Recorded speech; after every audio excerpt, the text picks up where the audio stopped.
ഒരു മിനിറ്റ് സുഹൃത്തുക്കളെ, കഥ തുടങ്ങുന്നതിന് മുൻപ് ഒരു കാര്യം. നിങ്ങൾ ഈ രാത്രിയിലെ കഥയുടെ മായാലോകത്തിലൂടെയുള്ള യാത്ര ശരിക്കും ആസ്വദിക്കുന്നുണ്ടെങ്കിൽ വീഡിയോ ലൈക്ക് ചെയ്യാനും സ്റ്റോറി ബുക്ക് സബ്സ്ക്രൈബ് ചെയ്യാനും മറക്കരുത്. ഇപ്പോൾ നിങ്ങളുടെ ബെഡ്റൂം ലൈറ്റുകൾ ഡിം ചെയ്യുക. നല്ലൊരു പശ്ചാത്തല ശബ്ദത്തിനായി ഹെഡ്ഫോൺസ് ചെവിയിൽ വയ്ക്കുക. ഇന്നു രാത്രിയിലെ ഈ യാത്രയിലേക്ക് നമുക്കൊരുമിച്ച് മുന്നോട്ടു പോകാം. ആരാധിക രണ്ടാം ഭാഗം. കാലത്തിനപ്പുറം ഒരു പുനർജന്മ പ്രണയകഥ. ഭാഗം 4. മാമ്പഴശ്ശേരി കോവിലകത്തിന്റെ പൂജാമുറിയിൽ ധ്യാനനിമഗ്നനായി കണ്ണുകൾ അടച്ചിരിക്കുകയാണ് പ്രിയനന്ദൻ. തന്നെ ഉറ്റുനോക്കുന്ന ഒരുപാട് മിഴികളിലെ ആകാംക്ഷയ്ക്ക് വിരാമമിട്ടുകൊണ്ട് അയാൾ പതിയെ കണ്ണുകൾ തുറന്ന് ഒന്ന് പുഞ്ചിരിച്ചു. കണ്ടു, അവൻ അവളെയും അവൾ അവനെയും. എല്ലാവരുടെയും മുഖത്തൊരു ആശ്വാസം മിന്നി. അവൻ വരും, അവൾ കൊണ്ടുവരും. അവൾ ജന്മമെടുത്തത് തന്നെ അവനു വേണ്ടിയാ. പക്ഷേ അയാൾ ഒന്ന് നിർത്തി ദീർഘമായി നിശ്വസിച്ചു. കീഴടക്കേണ്ടത് അവന്റെ വൈരാഗ്യം മാത്രമുള്ള മനസ്സിനെയാണ്. യുദ്ധം ചെയ്യേണ്ടത് അവനോട് തന്നെയാണ്. പിന്നെ തിരിഞ്ഞെല്ലാവരോടുമായി പറഞ്ഞു, പ്രാർത്ഥിക്കുക, മനസ്സുരുകി പ്രാർത്ഥിക്കുക. എല്ലാവരുടെയും ഹൃദയത്തിൽ അത് മാത്രമായിരുന്നു. ഇരു കൈകളാലും മുഖം പുത്തി കസേരയിൽ കുനിഞ്ഞിരിക്കുന്ന നീനയെ വർഗിച്ചായനും ആലീസും വിഷമത്തോടെ നോക്കി. അയാൾ അടുത്തുവന്ന് അവളുടെ മുടിയിൽ തലോടിക്കൊണ്ട് വാത്സല്യത്തോടെ വിളിച്ചു, കുട്ടിയെ. അവൾ മുഖമുയർത്തി അയാളെ നോക്കി. എന്താ കുട്ടിയെ പറ്റിയേ? അറിയില്ല. എനിക്ക് കഴിയൂ ശങ്കരേട്ടാ. ഇവിടെ വരുന്നതുവരെയും കാണുന്നതുവരെയും പ്രതീക്ഷയുണ്ടായിരുന്നു. പക്ഷേ ഇപ്പോ എനിക്ക്... അവളുടെ ശബ്ദം വിറച്ചു. കഴിയും, കഴിഞ്ഞേ പറ്റൂ. അവൻ സ്വയം തിരിച്ചറിയാൻ ഇത്തിരി സമയം കൊടുത്താൽ മതി. ജനിച്ച അന്ന് തന്നെ കൈവിട്ടുപോയ അവനെ ഈശ്വരൻ നമ്മുടെ മുന്നിൽ കാട്ടിത്തന്നില്ലേ?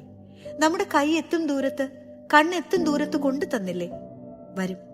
അവന്റെ കോവിലകത്തേക്ക് അവൻ തിരിച്ചു വരും. കുട്ടി മനസാന്നിധ്യം കൈവിടാതിരുന്നാ മതി.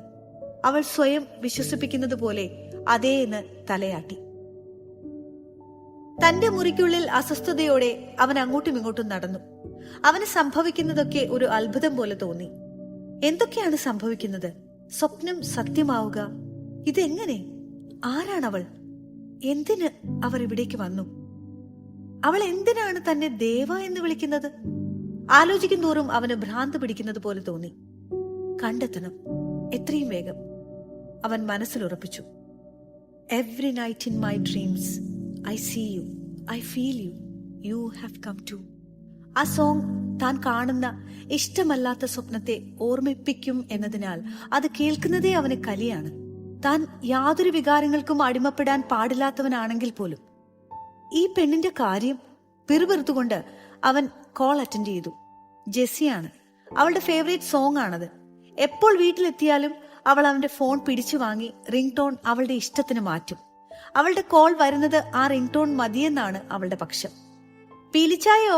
ഉമ്മ. അവളുടെ ഒരു ഉമ്മ. നിന്നോട് ആരാടി പറഞ്ഞ ഈ റിംഗ് ടോൺ മാറ്റാൻ? ഞാൻ മാറ്റും, പോടായിച്ചായ. ചക്കര ഉമ്മ. അവൾ സ്ക്രീനിൽ ഉമ്മ വെച്ചു. അവൻ മുഖം വെട്ടിച്ചു. എല്ലാ സൺഡേയിലുമുള്ള പതിവ് വിളിയാണ്. ഊണ് കഴിഞ്ഞ് എല്ലാവരും കൂടി ഫിലിപ്പിനെ വിളിക്കും. പരസ്പരം കണ്ട് എല്ലാ വിശേഷങ്ങളും പറയും. എടാ പീലിക്കുഞ്ഞെ, കളക്ഷനൊക്കെ എങ്ങനെ ഉണ്ടായിരുന്നടാ? ഞാനൊരു സൺഡേ അങ്ങോട്ട് വരാന്ന് പറഞ്ഞാ നീ സമ്മതിക്കത്തില്ലല്ലോ. അപ്പാ കണ്ടോ അപ്പാ? ഫിലിപ്പ് കെറിവിച്ചു. ഈ ചെക്കൻ മേടിക്കും നീ എന്റെ കയ്യിന്ന്. റോസമ്മ ജക്കുവിനെ ചെവിക്ക് പിടിച്ചു. പീലിക്കുഞ്ഞെ, ഇന്ന് താറാവും കള്ളപ്പോ ആയിരുന്നോടാ? ഫിന്നിയാണ്. മോനെ, സുഖമല്ലേടാ നിനക്ക്? റോസമ്മ വാത്സല്യത്തോട് ചോദിച്ചു. ആ അതേ റോസ കൊച്ചേ. എന്നാടാ കള്ളത്തിരുമാലി, നിന്റെ മുഖം അത്ര ചൊവ്വല്ലല്ലോ. എന്നാ അപ്പാ, എനിക്ക് കുഴപ്പമൊന്നുമില്ലെന്നേ. അവൻ ചെറുതായി ഞെട്ടിയെങ്കിലും പറഞ്ഞു. അപ്പൻ അങ്ങനെയാണ്. അവനിലെ ചെറിയൊരു മാറ്റം പോലും അയാൾക്ക് മനസ്സിലാവും. സാധാരണ പോലെ ആ സംസാരം കളിച്ചിരികളുമായി അവസാനിച്ചു. ഫിലിപ്പ് ചെയറിൽ പിറകോട്ട് ചാരി കണ്ണുകൾ അടച്ചു കിടന്നു. സ്വപ്നത്തിൽ മാത്രം ശല്യം ചെയ്തിരുന്ന ആ പെൺകുട്ടി ഇപ്പോൾ ഉണർന്നിരിക്കുമ്പോഴും അവനെ ശല്യം ചെയ്യാൻ തുടങ്ങിയിരിക്കുന്നത് അവനെ അസ്വസ്ഥനാക്കിക്കൊണ്ടിരുന്നു. ചിലപ്പോഴൊക്കെ സംഭവിക്കാൻ പോകുന്നതിന് മുൻപേ തന്നെ സ്വപ്നത്തിലൂടെ കാണുമെന്ന് കേട്ടിട്ടുള്ളത് അവൻ ഓർത്തു. ഞാൻ കണ്ട സ്വപ്നം സത്യമായിരിക്കുന്നു. കൂടുതലൊന്നും കാണാത്തതിനാൽ സ്വപ്നവും യാഥാർത്ഥ്യവും ഇവിടം കൊണ്ട് അവസാനിച്ചുവെന്ന് കരുതാം. അതോ ഇനി അങ്ങനെയല്ലേ? ആരംഭിച്ചിട്ടേ ഉള്ളൂ എന്ന് മനസ്സിലാക്കാൻ അവൻ ഒരുപാട് നാൾ കാത്തിരിക്കേണ്ടി വന്നില്ല. സൂര്യൻ തന്റെ രൗദ്രഭാവം ഉപേക്ഷിച്ച് ശാന്തനാവാൻ തുടങ്ങിയിരിക്കുന്നു. ഇരുൾ വന്നു ചേരാൻ അധിക സമയം ബാക്കിയില്ല. ഒരു ബൈക്കിന്റെ ശബ്ദം, സാധാരണ പോലെ റോയൽ എൻഫീൽഡ്, അതാണല്ലോ ഇപ്പോഴത്തെ ട്രെൻഡ്. ആ ശബ്ദം അടുത്തടുത്ത് വന്ന് മുറ്റത്ത് വന്ന് നിശബ്ദമായി. ആരായിരിക്കും? ഇവിടേക്ക് ആര് വരാനാണ്? തങ്ങളെ ആർക്കും പരിചയമില്ല. പിന്നെ ആരാണ്? നീന ചിന്തിച്ചു. ആരെങ്കിലും ആവട്ടെ. അവൾ മുറി വൃത്തിയാക്കുന്ന ജോലി തുടർന്നു. ബൈക്കിന്റെ ശബ്ദം കേട്ട് വർക്കിച്ചായൻ പോയി മുൻവശത്തെ വാതിൽ തുറന്നു. അയാൾ അവനെ പ്രതീക്ഷിച്ചിരിക്കുകയായിരുന്നു. സന്തോഷം കൊണ്ട് വർക്കിച്ചായന്റെ മുഖം വിടർന്നു. ഒപ്പം എന്തിനെന്ന് തിരിച്ചറിയാനാവാത്ത പരിഭ്രമവും. അച്ഛനാണ്. ഫാദർ ഫിലിപ്പ് വിൻസെന്റ് മേക്കനായി. ഒരു നിമിഷം അയാൾ അവനെ തന്നെ നോക്കി നിന്നു. വർക്കിച്ചായന്റെ ഹൃദയത്തിലും മുഖത്തും വാത്സല്യത്തിന്റെ ഉറവ പൊട്ടി. വർക്കിച്ചായൻ സ്തുതി ചൊല്ലി അച്ഛനെ അകത്തേക്ക് ക്ഷണിച്ചു. അപ്പോഴേക്കും ആലീസും അവർക്കടുത്തേക്ക് വന്നു. അവരുടെ മുഖത്ത് കാണുന്നത് വികാരി അച്ഛനോട് തോന്നേണ്ട ബഹുമാനമല്ല, പകരം നിറഞ്ഞു തുളുമ്പുന്ന വാത്സല്യമാണ്. എന്തുകൊണ്ടെന്ന് അവൻ ഓർത്തു. ഇരിക്കൂ. തോളത്ത് കിടന്ന തോർത്തെടുത്ത് കൈകൂപ്പിക്കൊണ്ട് വർക്കിച്ചൻ പറഞ്ഞു. അവൻ അവിടെ ഉണ്ടായിരുന്ന ഒരു ചെയറിലിരുന്നു. കുശലാന്വേഷണങ്ങൾക്കിടയിൽ അച്ഛൻ ചോദിച്ചു, ഇവിടെ വേറെ ആരൊക്കെയുണ്ട്? ഞങ്ങളുടെ മോളുണ്ട്. മകൾ മാത്രമേ ഉള്ളൂ? നാലാമത് ഒരാളുടെ സാന്നിധ്യം അനുഭവപ്പെട്ടതുപോലെ അച്ഛൻ വീണ്ടും ചോദിച്ചു. അതെ, ഞങ്ങൾ 3 പേർ മാത്രമേ ഉള്ളൂ. ആലീസ് അപ്പോഴേക്കും ചായയുമായി വന്നു. നീനയെ വിളിക്കൂ. വർക്കിച്ചായൻ ആലീസിനെ നോക്കി. മരം കൊണ്ടുള്ള ഗോവണിപ്പടിയിൽ ചവിട്ടുമ്പോൾ ഉണ്ടാകുന്ന ശബ്ദമാണ് ആദ്യം അവൻ കേട്ടത്. പക്ഷെ ആ ശബ്ദം വളരെ മൃദുവായിരുന്നു. ചവിട്ടുന്നയാൾ പടിക്ക് വേദനിക്കരുത് എന്ന് കരുതുന്നുണ്ടാവണം. അവൻ ശബ്ദം കേട്ടിടത്തേക്ക് നോക്കി. ലൈറ്റ് ബ്ലൂ കളർ സ്ലിപ്പർ ഇട്ട 2 പാദങ്ങളാണ് അവൻ ആദ്യം കണ്ടത്. ഒരു കാലിൽ കറുത്ത ചരട് കെട്ടിയിട്ടുണ്ട്. പതിയെ ആ പാദങ്ങൾ താഴോട്ട് അടിവെച്ച് ഒരു പൂർണ്ണ രൂപമായി അവന്റെ മുൻപിൽ വന്നു നിന്നു. ഒരു വിറയിൽ പെരുവിരൽ മുതൽ തലച്ചോറ് വരെ അഗ്നിപ്രവാഹം പോലെ അവന്റെ സിരകളിൽ കൂടി പാഞ്ഞുപോയി. നെഞ്ചിടിപ്പിന്റെ താളം തെറ്റുന്നത് അവൻ അറിഞ്ഞു. അവൻ ആ മുഖത്തേക്ക് തുറിച്ചു നോക്കി. അതേ സ്വപ്നം ഇതാ തന്റെ മുൻപിൽ ഒരു സത്യമായി വീണ്ടും. ഓർമ്മ വെച്ച നാൾ മുതൽ തന്റെ മാത്രമായിരുന്നവൻ ഈ ജന്മത്തിലും അവന്റെ അരികിൽ എത്തിയിരിക്കുന്നു. എങ്കിലും അവൻ ഒരുപാട് അകലത്തിലാണ്. അവളുടെ കണ്ണുകൾ വിടർന്നു. ഇതാണ് ഞങ്ങളുടെ മകൾ നീന.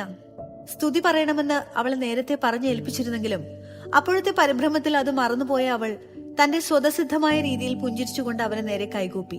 തിരിച്ച് അവനും. എന്താണ് പറയേണ്ടത്? എന്താണ് ചോദിക്കേണ്ടത്? ഒരു പരിഭ്രമം അവനെ മൂടി. കുട്ടി എന്തു ചെയ്യുന്നു? എന്തെങ്കിലും ചോദിക്കണ്ടേ എന്ന് കരുതി ഒരു നിമിഷത്തെ നിശബ്ദതയ്ക്ക് ശേഷം ചെറുതായി വിറയ്ക്കുന്ന ശബ്ദത്തോടെ അവൻ ചോദിച്ചു. അവന്റെ ശബ്ദം അവൾ കേൾക്കാൻ കൊതിച്ചിരുന്ന ആ ശബ്ദം. ഞാൻ അവൾ വിക്കി. ശബ്ദം വിറച്ചു. അവൾ ഡിഗ്രി കഴിഞ്ഞു. ഇനി ജോലിക്ക് ശ്രമിക്കണം. അവളുടെ പരിഭ്രമം കണ്ട് വർക്കിച്ചൻ പറഞ്ഞു. വർക്കിച്ചൻ മറുപടി പറഞ്ഞത് അവന് ആശ്വാസമായി. അവന്റെ നോട്ടം അവളിൽ നിന്നും വർക്കിച്ചനിലേക്കായി. അവൻ മൂളി. പെട്ടെന്ന് അവർക്കിടയിൽ സംസാരിക്കാൻ വിഷയങ്ങളില്ലാതായി. എന്നാ ഞാൻ ഇറങ്ങട്ടെ വർക്കിച്ചായ? അച്ഛന് തിരക്കായോ? അങ്ങനെ ആവട്ടെ. അവൻ ബ്ലസ് ചെയ്ത് പുറത്തേക്കിറങ്ങി. 3 പേരും അവനെ യാത്രയാക്കാൻ കൂടെ ചെന്നു. ബൈക്ക് എടുത്ത് പോരുമ്പോൾ അവൻ മനഃപൂർവ്വം തന്നെ അവരെ ആരെയും നോക്കിയില്ല. അവനൊന്ന് നോക്കുമെന്ന് അവൾ ആഗ്രഹിച്ചു. എങ്കിലും അവർ 3 പരസ്പരം നോക്കി. അതിന്റെ അർത്ഥം അവർ മാത്രം അറിഞ്ഞു. നീനയുടെ മുഖത്ത് സന്തോഷത്തിന്റെയും ഏതോ ദൃഢനിശ്ചയത്തിന്റെയും പുഞ്ചിരി തെളിഞ്ഞു. അവിടെ നിന്നും ഇറങ്ങിയതും വണ്ടി ഓടിച്ച് ഇവിടെ വരെ എത്തിയതും ഏതോ ഉറക്കത്തിലാണെന്ന് അവന് തോന്നി. നേരെ വന്ന് ഈ തിരുരൂപത്തിന് മുൻപിൽ മുട്ടുകുത്തിയതാണ്. സന്ധ്യാപ്രാർത്ഥനയുടെ സമയമായിട്ടും കാണാഞ്ഞ് ജോസിച്ചായൻ വന്ന് വിളിച്ചപ്പോഴാണ് സ്ഥലകാല ബോധമുണ്ടായത്. ആരാണവൾ? എന്തുകൊണ്ടാണ് ആ കുട്ടിയെ ഞാൻ സ്വപ്നങ്ങളിൽ കണ്ടത്? ഇനി ഏതെങ്കിലും ആപത്തിനുള്ള ആരംഭമാണോ ഇത്? എല്ലാത്തിനുമുള്ള മനോഹരമായ ഉത്തരങ്ങൾ അവനെ കാത്തിരിപ്പുണ്ടായിരുന്നു.